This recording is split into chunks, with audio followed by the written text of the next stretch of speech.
Mô Sai xin chào tất cả anh em nha. Xin Zalo anh em một cái thiệm đá máu dưới nha nè. Hầm ra được vị trí đây là 42 nha nè. Cao từ Mỹ Châu lên là 60 nha nè. Đây, cánh tay là 60 nha nè. Đây, từ đây xuống này 60.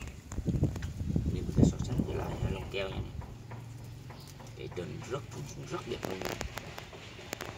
Rất cảnh khá ok nha nè. Nhìn sống ok. Khá vậy hay siêu da luôn nha nè.